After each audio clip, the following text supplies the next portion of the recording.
I suck in my breath as Manic closes in. His face is only inches away now, close enough to send carrots swelling past my skin, and a shiver shooting down my spine when he speaks. Do you know what my type is? Wait, what do you think you're doing? Manic's free hand flies up, boxing me in against the wall. He grins wolfishly when my breath hitches. Wow, he's like pinned us up against the wall. You're shaking, angelfish. Should I hold you tight until you stop? You really don't know anything about personal space, do you? Your face looks flushed. What a cute shade of red. I wonder if you're getting sick. Sick of you, yeah. Manic's twisted grin doesn't waver. Why don't you come a little bit closer so I can take your temperature? Why don't you move a little bit further back so I can take you down? What's the matter? I don't bite much. Oh, bite all you want. As long as you aren't afraid I'll bite back. Afraid? On the contrary, I might just take you up on that. He's trying to intimidate me, but I can't let him gain the upper hand. I've got to... Stay calm. Bite back. Fuck this guy. I know what you're doing, Shrimp Chip, but two can play this game.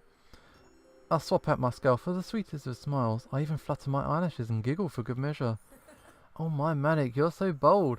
I think that's what I like most about you. Even though we only just met a few minutes ago, I think we've made a real connection, and honestly, it's only a matter of time before you fell for my charms. What? My flirty response catches Manic off guard. With another giggle, I reach up to try and brush aside his bangs. Don't be shy. Come closer, darling. You want to hold me tight, don't you? Before he can answer, I dig my fingers into his hair and yank as hard as I can. I hold you tight like this and never let you go. Manic tries in vain to twist away. I'll just clench my fingers more viciously around the roots of his hair. That's it. You thought I'd be scared of you? You're the one who should be scared of me. Know your place, Shrimp Chip. Do you always fight this dirty? Sneering, I shove his head down and hiss into his finned ear. It takes one to know one. I'm not letting you go until you beg me to stop. So that's how you want to play it. Well, this is finally getting interesting. Fast as lightning, Manic's arm snakes around my waist. He jerks my body towards his, trapping me against his chest. He's much stronger than I expected from his slender frame, strong enough to keep me pinned in place no matter how hard I thrash. I'm not the only one who fights dirty. This is a very strange encounter. This is not healthy. Manic actually chuckles. The tip of his ponytail tickles my skin as he leans down, digging his arm into my ribs. Sorry, Catfish. I can't help myself. I want to see how cutely you cry when you surrender. Wow, the feeling's mutual, Shrimp Chip. I'll twist your hair like a faucet until all your tears come out. They're just beating the shit out of each other. Manic winces as I make good on my threat. His smirk, however, escapes unscathed. If you keep acting this way, I won't be able to hold back. Is that so? I knock Manic's tail out from under him and slamming onto the table. The force is enough to rattle all the plates and even knock a few to the floor. Groaning, Manic tries to get up. His voice hitches ever so slightly as I plant my hand on his chest and roughly shove him back down. With a smirk of my own, I bend over his pinned body. Our flushed faces draw closer and closer until I can feel both our hearts racing. Then don't hold back, Manic. Give me everything you've got. Not only can I take it, but I'll give you even better in return. There's a beat of silence as Manic eye widens. I'm guessing people don't say or do what I did very often. But any surprise only lasts for one moment. By the next, his mouth is twisted into a toothy grin. Once again, it reminds me uncannily of a shark's. I must confess, I'm not sure what you meant when you said you'd give me even better. What exactly do you plan to give me? I don't think you want to find out. Quick as a whip, Manic flips up. Before I can even react, he's caught me by the shoulders and swung me around. His lips curve even higher as he shoves me against the wall. Maybe that's exactly what I want. Oh my god. Maybe just glutton for punishment. Or maybe I just like a challenge. Oh no. Well, whatever's wrong with your brain, at least it's entertaining. It's about time I had some fun at this lame party. Manic chuckles again. The lazy way he rests his chin on my shoulder belies how mercilessly he grinds my back into the wall. My feelings exactly. We keep fighting for control until we're both red-faced and out of breath. As I finally manage to knock Manic onto the floor, I hear a soft cough. Excuse me. Can we talk for a bit? Wringing the front of her apron, Mimi awkwardly swims forward. Yeah, I'm sorry to interrupt, but some of the guests are actually wondering if you could move to a private room. What? Were we too loud? Well, it's not really the main problem. In wonderful emotion, Manic flips upright and slams his toe into my back. He smiles his sweetest as I massage my sore muscles. What Mimi is saying is that public displays of affection are best avoided in proper company. I snort in laughter. That wasn't a public display of affection, it was a public display of aggression. There's a pretty big difference. Well, Prince Macaulay might have been a little bit confused about that. I saw him heading here earlier while you two were busy, but his face got really red and he turned around again. Why would he do that? I trailed off mid-sentence, realising my fingers are still buried in Malik's hair. Oh, I hadn't realised how compromising our positions must have looked from behind. Malik's arms wrapped tightly around me, my hands tangled in his hair. Yeah, I can imagine Macaulay smiling and swimming over, only to freeze in mid-wave when he saw us locked in a passionate embrace. My cheeks burn in anger and embarrassment as Malik laughs. Mimi's face looks as red as mine feels. Oh, you're not. I know I shouldn't, Prior, but you and Prince Macaulay aren't the two of you already involved. Unless this has become a love triangle. I prefer a menage a trois. Oh my god. Shut up, Shrimp Chip. Don't listen to him, Mimi. I'd never get involved with a small fry like him. We just had a little scuffle because he doesn't know the meaning of personal space. Try explaining that to poor sweet gullible Mickey. If he's fond of you after all, he'll be drowning his sorrows in the tub of sea foam Sunday as we speak. I dig my fingers into Malik's scalp until he stops snickering. Was that your plan all along, to make me look like a fool in front of the prince? It's sweet of you to give me the credit, but I couldn't have done it without your help. Then show your gratitude by begging for my mercy. As their bodies bristle in anticipation, Mimi hastily waves her hands. Please don't fight anymore, it's not good for the other guests to see something unsightly. She asked for it, literally. Please don't blame Ushia Malik, you need to take responsibility for your actions. What else do you expect? I'm a black-hearted scoundrel who likes punching dolphin calves and making cute mermaids cry. I don't know the meaning of responsibility. Mimi's pissed. Mimi puffs her cheeks into a disapproving pout. Drawing herself to a still small, full height, she sternly shakes her finger at Malik. Given their differences in stature, she should look like a minnow darting in front of a shark. Instead, she reminds me of a mother scolding her unruly child. Malik, please remember that Ushio's a guest at the palace. You should know better than to treat her like this. It really disappoints me when we act irresponsibly, so please make sure to behave yourself from now on, okay? Malik, are you listening to what I just said? What? Mimi! How did you suddenly become so assertive, especially with this black-hearted scoundrel? Every second the shy, maybe, little maid stares down the said scoundrel. My jaw drops more and more. It practically hits the floor by the time Malik looks away first. Chagrined, he runs a hand through his messy hair. His bangs stick up in off tufts where I grabbed them before. Okay, I get it. No more picking on Prince Macaulay's precious guest. I promise I'll be a good boy from now on. I bet he's crossing his fingers behind his head. Thanks, Malik. And what do you have to say? With a sigh of defeat, Malik straightens his vest. Then, tucking an arm against his chest, he sweeps me with his deepest bow. His sudden elegance catches me off guard. With one graceful gesture, that devilish merman has been transformed. This merman no longer looked out of place in the palace halls, or in the midst of a mermaid royalty. This merman is a perfect gentleman. As Malik straightens, he shoots me a dazzling smile that would have swept a lesser mermaid off her non-existent feet. Please accept my humblest apologies. I shall make every effort to remedy my mistakes the next time we meet. So even Malik can be charming if he tries. But before I can decide whether or not to be impressed, Malik's hand shoots out. Catching my wrist, he yanks me toward him. Warmth spreads across my cheeks as he cups his other hand around my ear. Next time, I'll win. You what? Malik? Laughing, Malik flips backwards. With a flick of his red tail, he disappears into the crowd. I glared murderously after him. Mimi just sighs, tiredly. I'm so sorry about Malik's behaviour. No matter what I do, he still always finds a way to cause trouble. That's his fault, not yours. I'm impressed you told him off for it, actually. That was pretty cool of you. Not at all. Don't be so modest. You even got him to listen to you, for a minute at least. Well, I'll try, but he never takes me seriously. He only ever plays along to tease me. I see. I don't really, though. All those other princesses were scared stiff of him. Mimi challenged him without hesitating. What's more, Malik actually respected a servant like her, at least enough to back down when she told him off. None of that makes sense unless... Oh, I think I get it. Malik has a crush on you, doesn't he?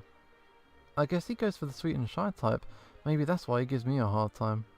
Mimi blinks several times, trying and failing to process what I said. As her mental gears click into place, she flushes bright red. She waves her hand so frantically that she almost knocks over the table. Oh, it's not like that. Malik and I worked together in the past, so we're just used to talking more informally.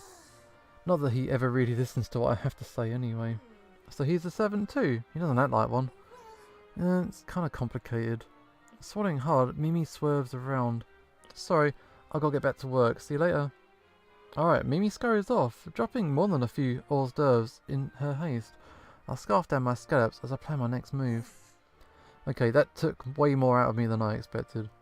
The whole encounter with Malik. Hard to forget. My face still feels a little warm from Malik's fingers. Wow, it's been a while since I felt this way. My feelings are so strong that I'm shaking. Slowly, I touch my cheek, and then scrub it until it stings. My feelings of wanting to punch someone's face until all his teeth fall out, that is. Malik's lucky that Mimi interrupted us. When I see him again, I'm going to make him pay for pushing me against that wall. Malik's smirk flashes into my mind, along with his taunt from before. Next time I'll win. My hands tighten into fists, crushing my last scallop into oblivion. Oh yeah, just keep thinking that, you cocky brat. When we meet again, my victory will be sweetened by every peg I knock you down. When, not if. It's a when. I'm admittedly surprised by how much I'm looking forward to seeing Malik again, even if it is just to punch out all of his teeth. It's been a while since I had a good fight, and Malik could be a worthy challenger. If anything, I know I'm going to have fun knocking him about. But for now, vengeance must wait. I need to move forward with my original plan, get Prince Macaulay to get me into the Mermaid treasury. Hopefully any misunderstandings with Malik won't hurt my chances with the prince. Mind made up. I'll keep my eyes peeled for Macaulay. Mimi mentioned he left earlier, but there's a good chance he'll return if this is an important event. Surely enough, I'll soon see Macaulay re-enter the room, surrounded by an army of cleanly chatty princesses. Gritting my teeth, I'll swim as close as I can, without getting elbowed by the other mermaids. Yo, yo, Macaulay, what's up over here? I can barely hear my own shouts over the noise of the crowd. Not to be outdone, I'll shoot over everyone's head and yell at Macaulay as loud as I can. Look sharp, Blondie. Finally, Macaulay looks up, his eyes widen then brighten when he sees me diving toward him. Oh, yo, how's it going? Watch out though. What? Before I can move out of the way, I'm tossed aside and smacked down by the tails of the determined princesses. As I take cover under a table, I see Macaulay being pulled to the other side of the room. He mouths something at me, but I can't make out what he's saying. Those princesses are stronger than I thought, and there's too many to fight off at once. Getting Macaulay's attention is even harder than I expected. How will I get any closer to him and the mermaid treasure like this? I glower at the princesses packed around Macaulay. None of them noticed any murderous glares that I'm putting out. They're too busy fawning over the prince, even though it's obvious, at least to me, that he doesn't want to be there. Sure, Macaulay makes every effort to act as the gracious host. With his charming smiles and practiced bows, he's quite skilled at it, skilled enough to fool his fellow nobles at least. Maybe I'm the only one who sees Macaulay's princely poise strain at the seams. He keeps glancing in my direction and discreetly moves a little farther from the crowd at every opportunity. But no matter where Macaulay turns, he's cornered. More mermaids pop up to shake his hand or greet him, forcing him to stop, smile, and say all the polite, charming things expected from a prince. I think I can guess what Macaulay mouthed at me before. I think it was saying, "Save me." Shall we help him out? Piece by piece, a plan forms in my head. It's risky, crazy, sure, but I've never let that stop me before. If I want to beat those princesses, I need to play to my strengths, all of which comes from being a pirate. And if there's anything I've learned about as a pirate, it's that a successful raid isn't just about who has the superior numbers. Even if those princesses outnumber me 100 to 1, I'll still have something they don't, and they have no idea what's about to hit them. Oh, what's she gonna do? I don't bother to hide my grin. Oh shit. I immediately swim over to the ring of princesses. Spotting one of the snobby girls from before, I flash her my sweetest smile. Hello again. That's an awfully pretty necklace you're wearing. The princess turns up her nose as if I were a manatee manure. Okay, I do not deign to talk to commoners. Too late. Wow, your crown is pretty nice too. Mind if I take a closer look? Get away from me, or I shall call the guards. In fact, everything you have is really nice. It must be because it's so very shiny. Very, very shiny. There are just so many shinies everywhere. You're not going to set Jack off, are we? What on earth are you doing? She's interrupted by loud squawks over her head. Shinies. Oh, here comes Jack. Oh. Oh. Target acquired. Lock on. Though he's bloated from gorging on salmon, Jack doesn't slow down one bit. He dive bombs the shrieking princesses, snatching the crown right off her head. As she screams and bats at her hair, Jack pecks off her necklace as well. With a pleased chirp, he turns to the other princesses, who are staring open-mouthed in horror. His eyes light up as he sees all of them are decked out in their finest jewellery. More shinies. Oh my god. Jack's been unleashed. Even in all my years of raiding and pillaging, I've never seen so much chaos. Here it comes.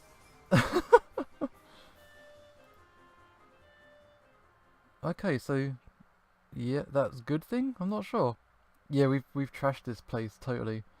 Never in my entire life have I been so I'm never returning to the palace again. The door slams shut for the umpteenth time, shaking the room from on its foundations. Once the vibrations fade, I poke my head out from under the table. The banquet hall looks like a ravaged battlefield, with overturned chairs and spilled food burying much of the floor. In their haste to escape, Jack's shiny stealing rampage, the guests left no corner of the room untrashed. Hey, everyone's gone now, Jack. Let's make a break for it, I'm starving. Beside me, Jack stacks another crown onto his heap of treasure. Several rings and a hair clip topple off the top, joining the many coins scattered below. Oh wow, grab the loot! As Jack starts cramming jewels into his beak, I scoop some into my top. Good haul today, Jack. And did you see the looks on their faces? Priceless. Oh yeah. And now that we've chased away those snobs, I can talk to Macaulay whenever I want. As long as he doesn't find out what I did, it should be smooth sailing from here on out. And what did you do exactly? My blood turns to ice. Macaulay's leaning against the table Jack and I have been hiding under. He meets my horrified stare with a steady gaze of his own that somehow makes me feel even more nervous. Oh, yo, what's up? I didn't see you there. Great party, by the way. Jack and I had a wonderful time. A few coins slide out at the top and clink onto the floor. Jack immediately tries to stuff them into his beak. Gagging on all the gold in his mouth, he ends up spitting out everything at once. I wince as he rolls across the floor, scattering coins and feathers everywhere. Doesn't look good, does it? Should we blame Jack? There's no way I'm going down for this mess, especially not when I've set someone else to take the fall. So sorry, Macaulay, I tried my best to teach him, but Jack just doesn't know how to behave himself in proper company. Really, Jack, how could you do such a thing, attacking those poor princesses and stealing their jewellery?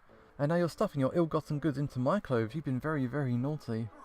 Slander, lies. Jack is the most charming, non-felonious fellow who ever did. I grab Jack by the neck and shake the remaining loot from his mouth. No, not the shinies. Excuse me, Macaulay, I need to go give my no-good bird, fish, something friend a proper punishment. I'll catch you later. Or not, maybe. Macaulay puts his hand on my shoulder before I can swim off. Wait. Oh, yeah, what's he gonna say?